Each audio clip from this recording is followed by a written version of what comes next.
Hey guys, here to talk to you about at-home workout number 31. This is the workout of the day for Monday, April 13th, and happy birthday to Linda. And John, take us away. Yeah, so I'm going to get you guys into the warm-up today, and we're going to start off with a 400-meter run. So go on out, run, come on in. Then we're going to do 10 deep lunges with a twist. So Nikki's going to take a real deep lunge. She steps forward with her right foot, the opposite hand goes to the ground, and she twists and looks up for that hand. And then she can switch out. You're just holding this for about 3 seconds, get a good deep twist, just kind of open things up a little bit. After that, we're going to go, so it's 5 per side there. Then we're going to go right arm circles. So we'll go 5 forward, and then 5 backwards, and then left arm, 5 forward, and then 5 backwards.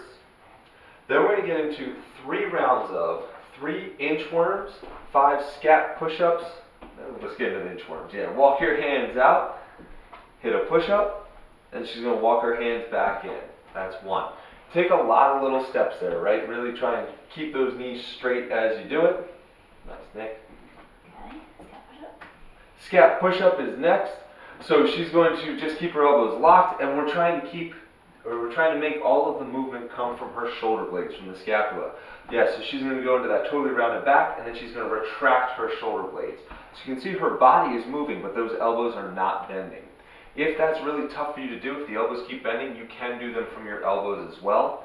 But that's really the range of motion we're going for. After that, we're going to do 7 push presses with a kettlebell or a dumbbell.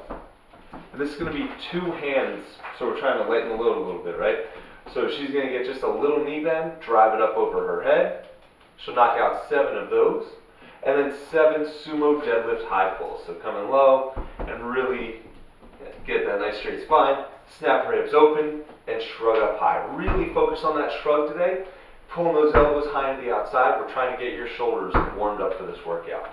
So 3 rounds, 3 inchworms, 5 scap push-ups, 7 push presses, and 7 sumo deadlift high pulls. And that's going to take you into the workout of the day. Alright guys, so today is a strength day. So this is not for time, just a bunch of reps, hopefully to get those shoulders burning. First thing we have is 21-15-9, and for this you're using lighter weight than the kettlebell or dumbbell we provided you. So go back to way in the beginning when we first started these at-home workouts. One of the first days was a upper body strength day, and we had you load up cloth shopping bags with books. Okay, pick your weight. Somewhere from the low end would be 5 pounds per bag.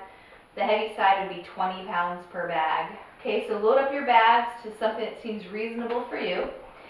First thing he's going to do is 21 front raises. Okay, so for all these, he's keeping that chest tall, scaps are staying retracted.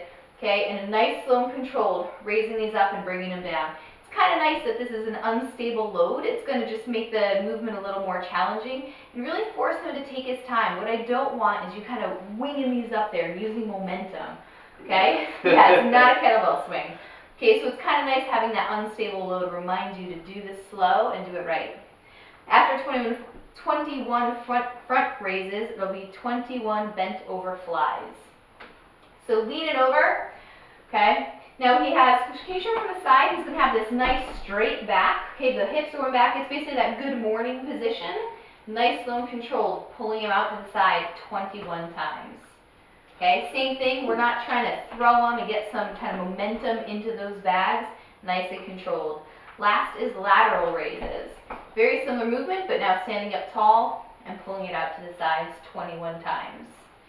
Then you're going to go back through those same 3 movements, 15 of each, and then last time 9 of each. Okay, so that's a little burner. It's going to make sure shoulders are, warmed up. It's going to get you good and tired. And now we have 2 sets of max consecutive push press. Okay, this is 1 arm at a time. So John's going to load that up. The kettlebell is just outside his bicep. His knuckles are pointing up at the sky. What he's going to do for a push press is a very little dip drive to try to get a little power into that dumbbell or kettlebell. And then he's going to shoot that arm up overhead and lock it out straight. Okay, bring it back down. Good. One right into the other. he is going for max consecutive on his right side. Okay? Now, max consecutive may look like, oh, you just get it there and can't lock it out all the way, or I ask you to please stop if your reps start to look like this. Okay, it's max consecutive with good form, which is what the standard we always hold you to when you're in class. Hold yourself to that standard when you're not in our class. So if you know the movement just doesn't feel right anymore, consider it over and move to the other side. Okay, so then he's going to do the same thing on his left side. No need to demo that. He's going to go back and forth. So he's going to end up with 2 sets on the right and 2 sets on the left. And then we're going to go to floor presses. Okay, so he's going to lay down. His knees will be bent. His feet are spread. You can't necessarily tell that, just for a little bit of stability. So just like a bench press, he's driving those feet into the ground for a little bit of stability. Okay, if you were looking at him from above like I am, I could see that this angle from his torso to his arm is about 45 degrees. Okay, it's not winged up here, and it's also not tucked in tight. We're about 45 degrees out. Okay, from that position, John's just going to drive straight up and back down. Okay, he's keeping that lat engaged. You can see pause overhead. When he's paused overhead, this is lined up with his chest. It's not up here by his chin. It's not down here by his belly button. Okay, it should be a vertical line. All right? Put it on down. Let me show you how to safely move this. Either he's going to move his body to the other side of the kettlebell, or he's just going to kind of swing that around the top of his head. What I don't want you doing when you're tired is trying to lift this thing over your face. Okay, so safe kettlebell technique is just kind of bring it around the outside of your head. So same thing, 2 max sets, a max set on the right, a max set on the left, back to the right, back to the left. And out of all that, I think we'll just record whatever the true max set was on each side. Yep. Okay, that's it. All right.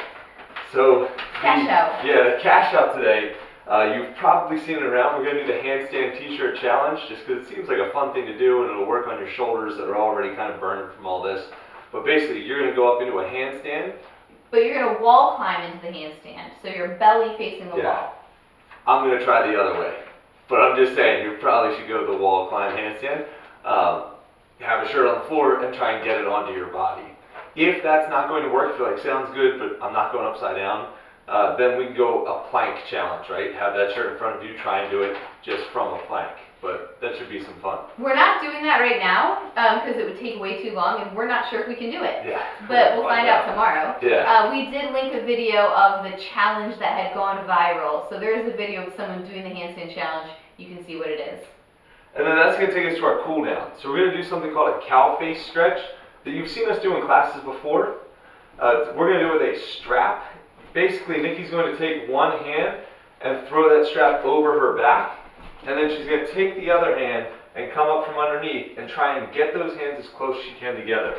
This does not need to be real aggressive, and even pointing that out, that can start to put some strain on her shoulder if you really start like using your hands to pull.